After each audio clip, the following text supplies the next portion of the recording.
Price lord. బాగున్నారా? దేవుని నామానికి మహిమ కలుగునుగాక. ఈ దినం దేవుని వాక్యంలోనికి వెళ్దాం. ఈ దినం ఒక కుటుంబం యొక్క ప్రార్థన ఎంత మంచి ఫలితాన్ని తెచ్చిందో ఈ దినాన మనం మాట్లాడుకోవాలని ఆశపడతా ఉన్నాను. మరి ఆ కుటుంబం వారు చాలా ప్రార్థనా పరులు, దేవుడంటే భయభక్తులు కలిగిన వారు. మరి దేవుని న్యాయ విధులన్నీ కూడా మరి సకల న్యాయ విధులు తప్పక పాటించేవారు, యథార్థమైన హృదయం కలిగిన వారు, నీతిమంతులని పేరు పొందినవారు. అయితే వారు ఎంత భక్తిగా ఉన్నారో, ఎంత యథార్థంగా ఉన్నారో, మరి దేవుని మీద నిరీక్షణ కలిగి ఉన్నారో, వారు దేవుడు వారికి అప్పచెప్పిన పని చేసే విషయంలో మరి చాలా నమ్మకంగా ఉన్నారు. కానీ వారికి ఒక లోటు ఉండింది.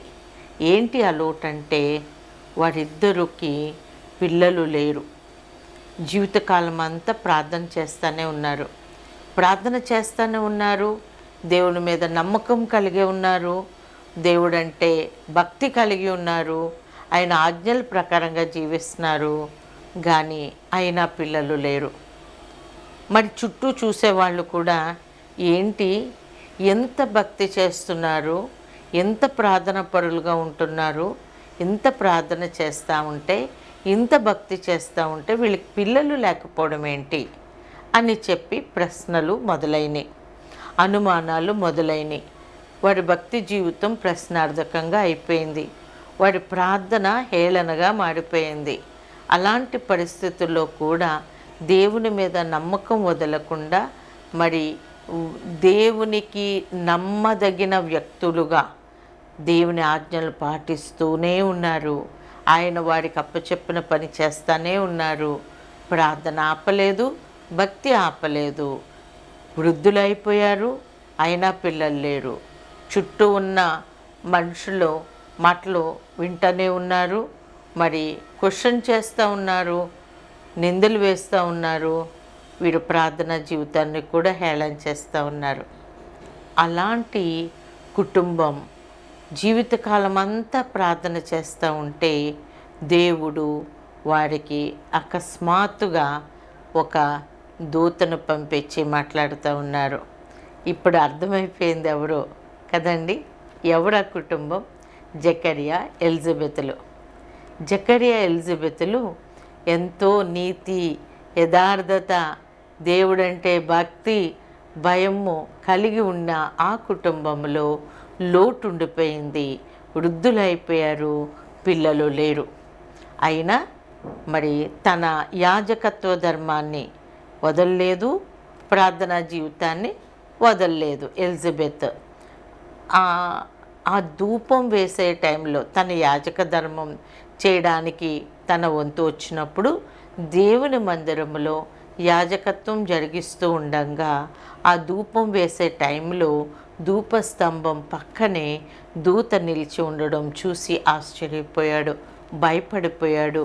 మరి ఏంటి అని చెప్పి అన్నప్పుడు, జకరియా భయపడొద్దు, నీ ప్రార్థన ఆలకించబడింది, ఎలిజబెత్ నీకొక కుమారుని కంటాది అని చెప్పినప్పుడు మరి ఇంకా షాక్లో నుండి తేరుకోకుండా ఉంటాడు. ఎవరు? జకరియా. ఒకసారి చూద్దాము ఆ వాక్య భాగం. లూకా సువార్త 1వ అధ్యాయం.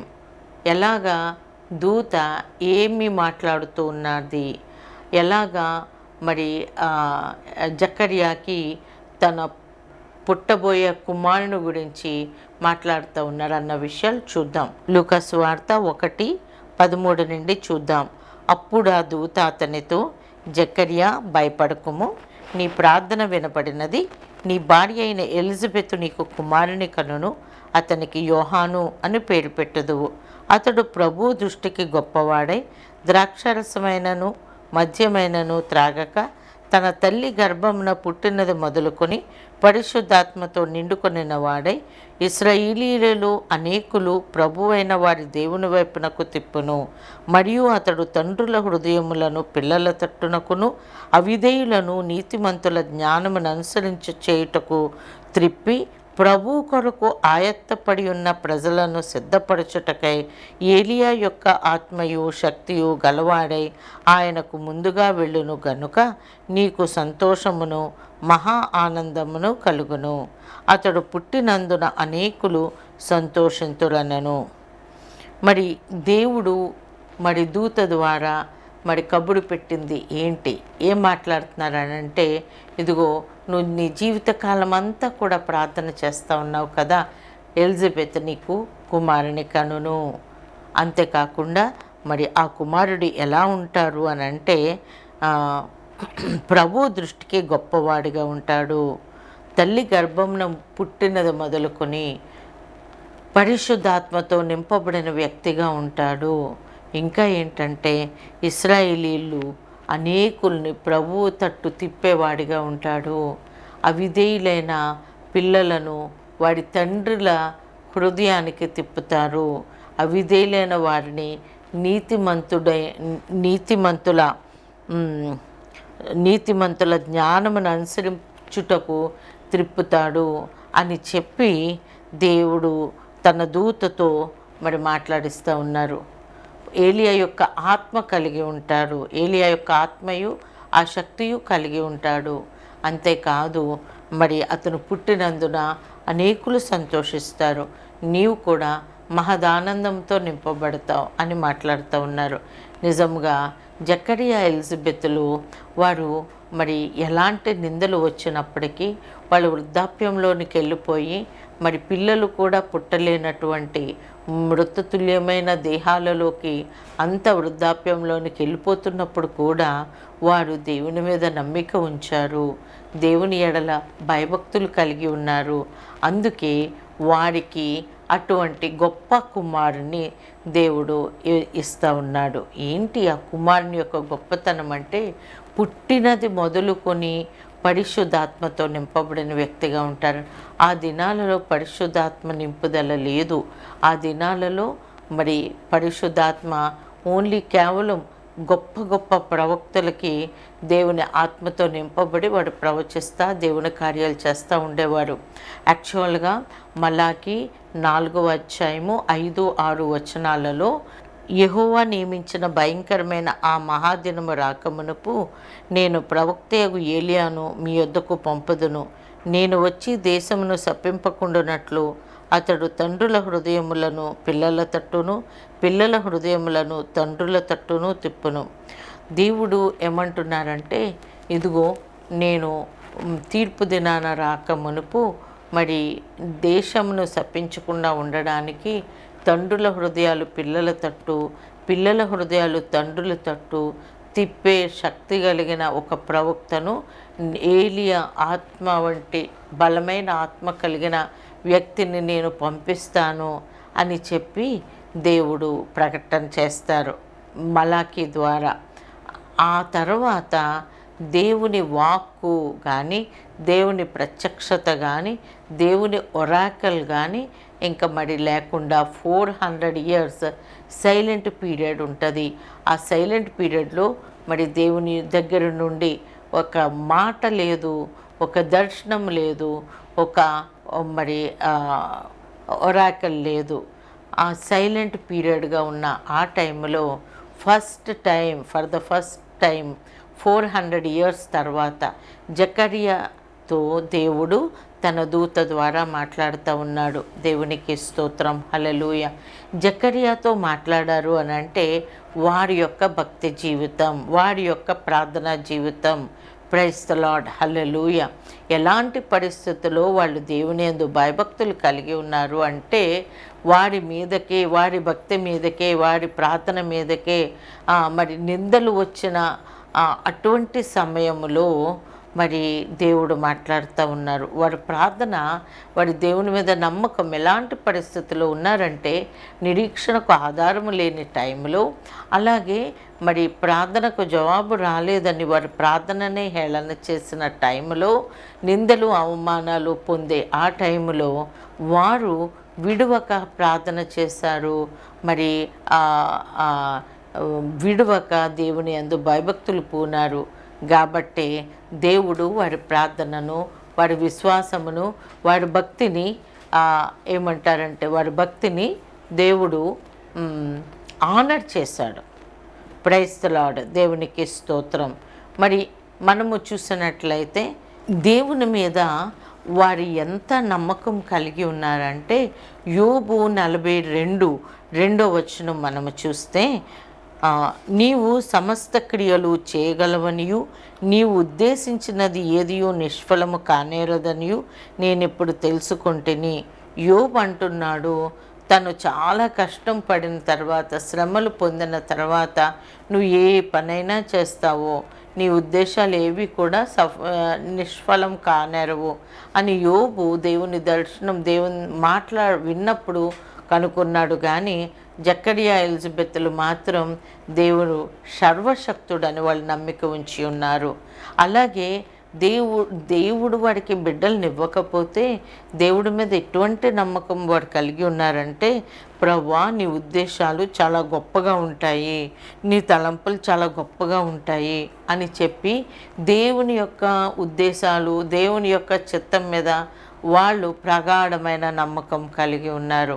మరి యెషయా 55:8-9 ఉన్నట్లుగా, మీ తలంపులు కంటే నా తలంపులు ఈ ఆకాశము కంటే భూమి ఎంత ఉన్నతముగా, భూమి కంటే ఆకాశం ఎంత ఉన్నతముగా ఉందో అలాగ నా తలంపులు ఉంటాయి. ఎస్, మన తలంపులు వంటివి కాదు దేవుని తలంపులు, మన ఉద్దేశాలు వంటివి కాదు ఆయన ఉద్దేశాలు, మన మార్గాల వంటివి కాదు ఆయన మార్గాలు.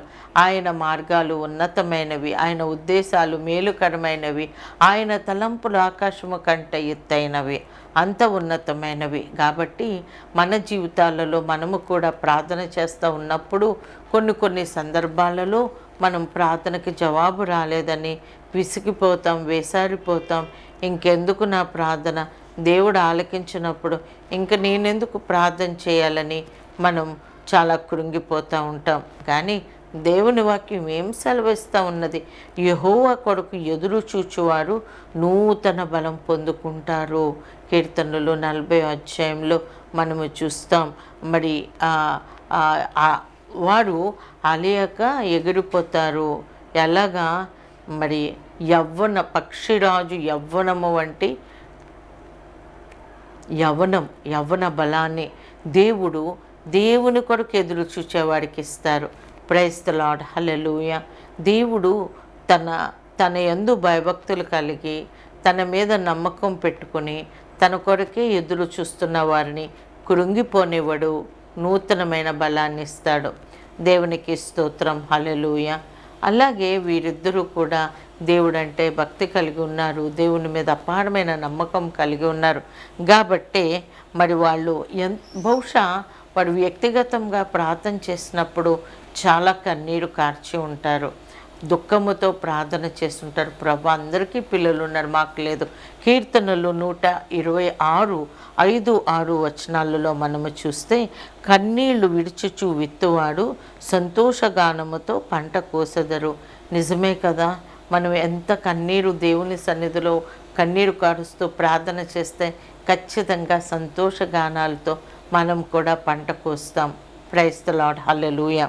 అలాగే మరి దేవుడు మరి అంత ప్రార్థన చేసి అంత నిరీక్షణ కలిగి మరి ప్రార్థనకి జవాబు రాకపోతున్నా దేవుడి మీద ఆశ పెట్టుకున్న వారికి ఎలాంటి కుమారుడు ఇస్తున్నాడండి.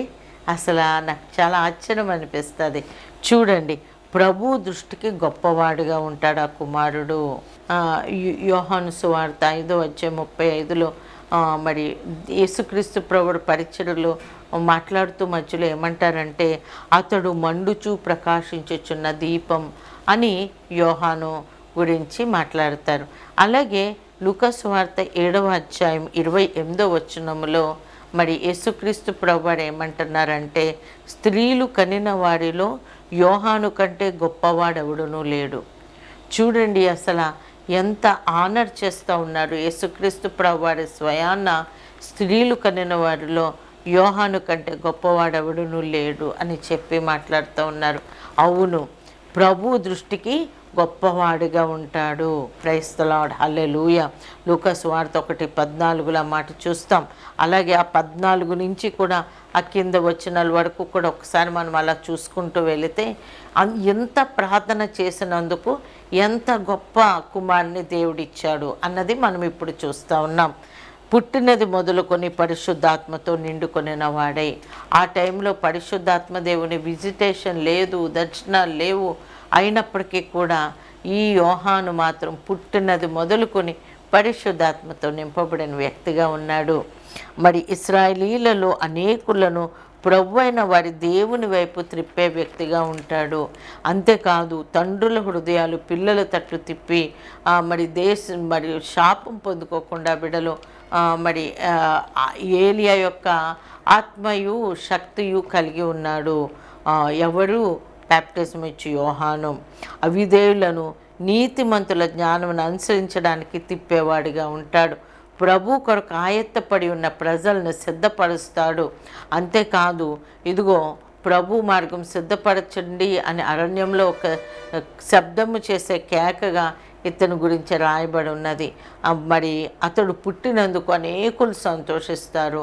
అంతేకాకుండా జకరియా ఎలిజబెత్లు కూడా సంతోషముతో ఆనందంతో నింపబడతారు అని చెప్పి మరి యోహాను గురించి చెప్తూ ఉంటారు. నిజమే, జీవితకాలం అంతా చేసిన ప్రార్థనకి ఫలితంగా దేవుడు అంత గొప్ప కుమారుని వారికి అనుగ్రహిస్తాడు. అతను అంతేకాదండి, ఇప్పుడు మనం దేని గురించి ప్రార్థన చేస్తున్నామో లేట్ అవుతూ ఉంటే కృంగిపోవద్దు. లేట్ అవుతూ ఉంటే చాలా గొప్ప బహుమానం దేవుడిస్తాడని అర్థం. ప్రైజ్ ది లార్డ్, హల్లెలూయా. మరి ఇంకా లేట్ అవుతుందా? అసలు నిరీక్షణ కోల్పోతూ ఉన్నావా? హోప్లెస్ కండిషన్లోకి వెళ్ళిపోతూ ఉన్నావా? చుట్టూ ఉన్న వాళ్ళు నిందలేస్తున్నారా? ఇంకా దేవుని మీద మాత్రం నమ్మకం పెట్టుకుని ఆయన కొరకు ఎదురు చూడు. నూతన యవ్వన బలంలాగా నీకు బలాన్ని దయచేస్తాడు. లేట్ అయ్యే కొద్దీ బలహీనమైపోతాం, కృంగిపోతాం. కానీ దేవుని కొరకు ఎదురు చూసేవాడు మాత్రం బలాన్ని పొందుకుంటారు. ప్రైజ్ ది లార్డ్, హల్లెలూయా. అతను ఎలాగ సేవ చేశాడు? రోషము కలిగి సేవ చేశాడు. మరి తప్పును తప్పుగా మాట్లాడేవాడు.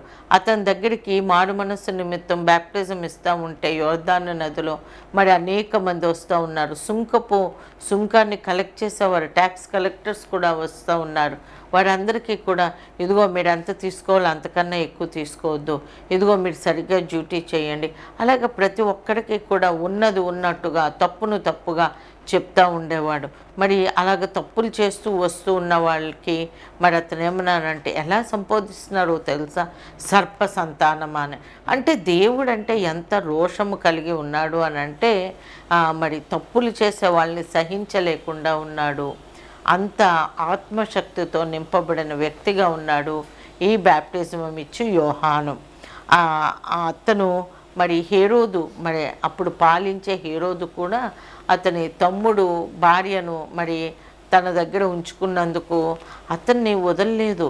అతను మరి నువ్వు చేస్తున్నది చాలా తప్పు అని చెప్పి మరి అతను అన్నందుకు అతన్ని జైల్లో పెట్టారు. అంతేకాదు హతసాక్షి అయిపోయాడు, అతన్ని చంపించేశాడు. మరి ఆ హేరోదియా మరి తన హేరోదు బర్త్డే రోజున తన కుమార్తె చేత డ్యాన్స్ వేయించి ఏం కావాలో కోరుకో అన్నట్లుగా చేసి యోహాను తలను మరి బహుమానంగా మరి ఆ రీతిగా మరి బాప్టిజం ఇచ్చి యోహాను జీవితం ఉన్నదండి. అంత గొప్ప రోషము కలిగిన సేవ చేసే ఆ కుమారుణ్ణి కనడానికి ఎంత ప్రార్థన అవసరమైందో చూసారా? దేవునికి స్తోత్రం, హల్లెలూయా. మరి యాక్చువల్గా మనం ప్రార్థన చేసే విషయాలలో మరి జవాబు రావట్లేదని మనం కృంగిపోవాల్సిన అవసరం లేదు. లేట్ అవుతుంది అంటే గొప్ప శ్రేష్టమైన బహుమానం మనం పొందబోతూ ఉన్నాము అని అర్థం. ప్రైజ్ ది లార్డ్, హల్లెలూయా. అయితే ప్రార్థన చేసేటప్పుడు ఎలా ప్రార్థన చేయాలి? నిజముగా మొరపెట్టు వారికి ఆయన సమీపంగా ఉన్నారు. కీర్తనలు 145:18 మనం చూస్తాం. ఎస్, మనం నిజముగా అంటే హృదయం అంతా కుమ్మడించుకుని దేవుని సన్నిధిలో మనము ప్రార్థన చేయాలి. యథార్థమైన హృదయముతో ప్రార్థన చేయాలి. మరి అలాగ చేసినప్పుడు దేవుడు మన ప్రార్థన ఆలకిస్తాడు. ఆసక్తితో ప్రార్థన చేయాలి. పేతురు చెరసాలలో పెట్టినప్పుడు సంఘమంతా ఆసక్తితో ప్రార్థన చేసింది.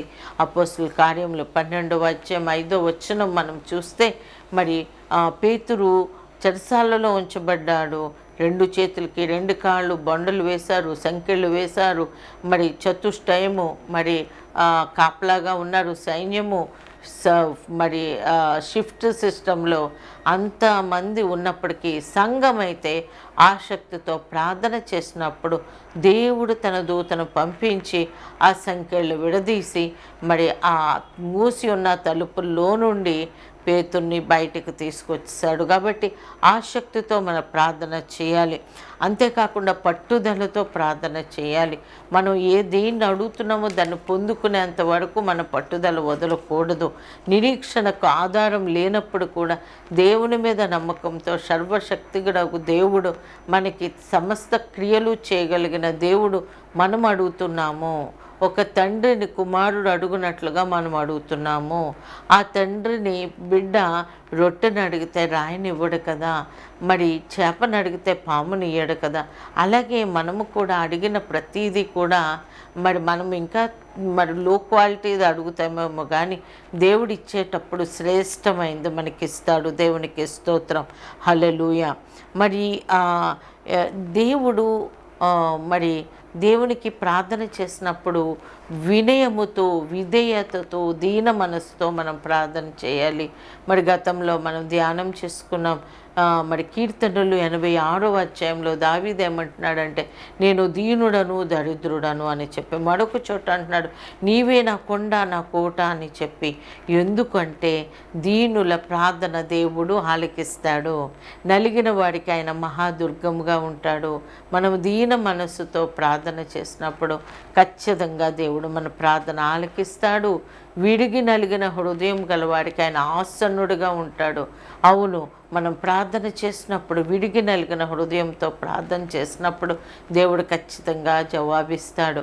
ఆయన కనుదృష్టి ఎప్పుడు కూడా ఎవడి మీద ఉంటుందో తెలుసా? ఆయన భూసంచారం అంతా ఆయన కనుదృష్టి చేస్తూ ఉంటుంది. ఆయన కన్నులు నీతిమంతుల వైపు నీతిమంతుల వైపు ఆయన దృష్టి అంతా పెడతాడు. ఆయన చెవులు వారి ప్రార్థనకు యొగ్గి ఉంటారు. అంటే ఎప్పుడు ప్రార్థన చేస్తారా నేను జవాబిద్దాం అన్నట్టుగా ఆయన దృష్టి మన మీదే ఉంటుంది. ఆయన చెవులు మన వైపుకే ఉంటాయి. మనం ప్రార్థన చేసిన చోడనే మనకి జవాబిచ్చే దేవుడుగా ఉంటాడు. కాబట్టి కన్నీళ్లతో విత్తువాడు సంతోషగానాలతో పంటను కోస్తాడు అన్న రీతిగా మనము ప్రార్థన చేసినప్పుడు విడిగి నలిగిన హృదయముతో, ఆసక్తితో, పట్టుదలతో, నిరీక్షణ లేనప్పుడు దేవుని మీద నమ్మకంతో, విశ్వాసంతో మనం ప్రార్థన చేసినప్పుడు ఎంత కన్నీరు కారుస్తామో, ఎంత వెయిటింగ్ పీరియడ్లో ఉంటామో అంత శ్రేష్టమైన జవాబును మనం పొందుకుంటాం. నా జీవితంలో కూడా నా కుమారుని గురించి నేను ప్రార్థన చేసినప్పుడు చాలా కన్నీరుతో, ఉపవాసముతో, పట్టుదలతో, ఆసక్తితో నా కుమారుడు చనిపోతాడు అని డాక్టర్స్ చెప్పినప్పుడు నేను ప్రార్థించినప్పుడు డాక్టర్స్ అయితే హోప్ లేదు, 6 years వస్తే మీ బాబు చనిపోతాడు అని చెప్పారు. కానీ నేనైతే దేవుని మీద నమ్మకంతో, దేవుడు తప్పక నా బిడ్డను బాగు చేస్తాడు అనే నమ్మకం, ఆసక్తితో ఖచ్చితంగా నా ప్రార్థన ఆలకిస్తాడు, ఆలస్యమైన ఆలకిస్తాడు అని నిరీక్షణకు ఆధారం లేనప్పుడు, హోప్లెస్ సిచ్యువేషన్లో నేను ప్రార్థించాను, ఉపవాసం ఉన్నాను, కన్నీరు కార్చాను. దేవుడు అద్భుత రీతిగా మా బాబుని స్వస్థపరిచాడండి.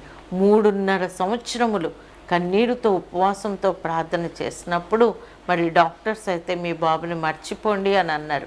నేను డాక్టర్నే, నేను ఎంబీబీఎస్తోనే మంచి ప్రాక్టీస్ ఉండేది. ఎంతోమంది నా దగ్గరకు వచ్చి బాగా వెళ్ళేవారు. కానీ మా బాబుకు బాగోలేనప్పుడు నాకు అసలు డాక్టర్గా నా జ్ఞానం పనిచేయలేదు. నా జ్ఞానం పనిచేయలేదని పిల్లల స్పెషలిస్ట్ దగ్గరికి, చిల్డ్రన్ స్పెషలిస్ట్ దగ్గరికి పరిగెట్టాను.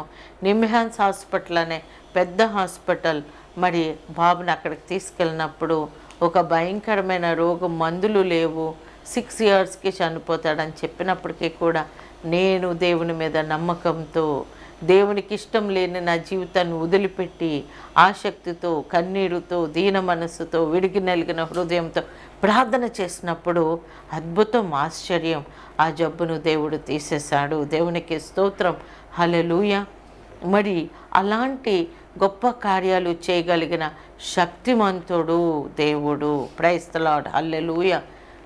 జకరియా ఎలిజబెతులు ప్రార్థించారు, వృద్ధాప్యంలోకి వచ్చేసారు, దేవుణ్ణి వదలలేదు. నిందలు అన్నీ కూడా పొందారు, దేవుణ్ణి వదలలేదు. అందుకే పుట్టినది మొదలుకొని పరిశుద్ధాత్మతో నింపబడిన కుమారుని బహుమానంగా ఇచ్చారు. ఓ ప్రియ దేవుని బిడ్డ, నీవు దేని గురించి ప్రార్థన చేస్తున్నావు? ఎందుకు విసికి వేసారిపోతూ ఉన్నావు? ఎందుకు కృంగుదల్లోకి వెళ్ళిపోతూ ఉన్నావు? దేవుని మీద నమ్మకం పెట్టుకో. గొప్ప దేవుడు మన దేవుడు, సర్వశక్తిమంతుడు మన దేవుడు, సమస్త క్రియలు చేయగలిగిన దేవుడు మన దేవుడు. దేవుని మీద నీకు హోప్లెస్ కండిషన్లోనే ఉండొచ్చు నీవు, కానీ దేవుని మీద హోప్ పెట్టుకో. దేవునికి అసాధ్యమైనది ఏది లేదు అని నమ్ము. నా జీవితంలో చేసిన కార్యం చేసిన దేవుడు నీ జీవితంలో చేస్తాడు.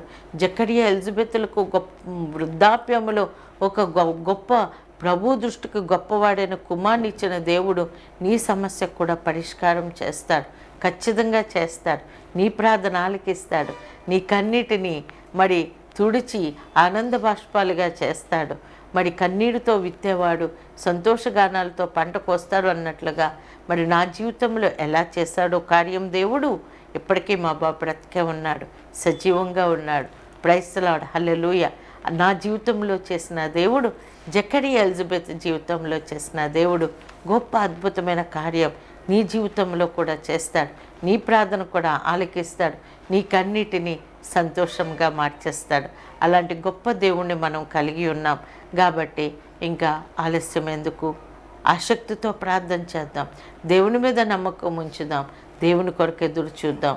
మరి మీ జీవితంలో దేవుడు గొప్ప కార్యం చేయలాగున దేవుడు కృపను అనుగ్రహించునుగాక.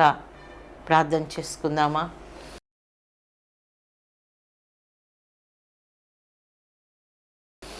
ప్రియ పరలోకమందున మా తండ్రి, నీకు వేలాది స్తుతులు స్తోత్రములు ప్రభువా. ఇదిగో జకరియా ఎలిజబెతులు తండ్రి నా ప్రభువా జీవితకాలం అంతా హోప్లెస్ సిచ్యువేషన్లో ప్రార్థించారు, నీ అందు భయభక్తులు నిలిపారు, నీతిగా జీవించారు. దేవా తండ్రి నా ప్రభా వారి ప్రార్థన ఆలకించావు ప్రభా. నీ దృష్టికి గొప్పవాడుగా ఉండే సర్వోన్నతుని ప్రవక్తగా ఉండే యోహానును ప్రభా నువ్వు వాడికి బహుమానంగా ఇచ్చావు తండ్రి. అలాగే నా జీవితంలో కూడా ప్రభా మరి మరణకరమైన జబ్బుతో ఉన్నప్పుడు నా బిడ్డ ఇంకా చనిపోతాడు, మందులు లేని జబ్బు ప్రభా.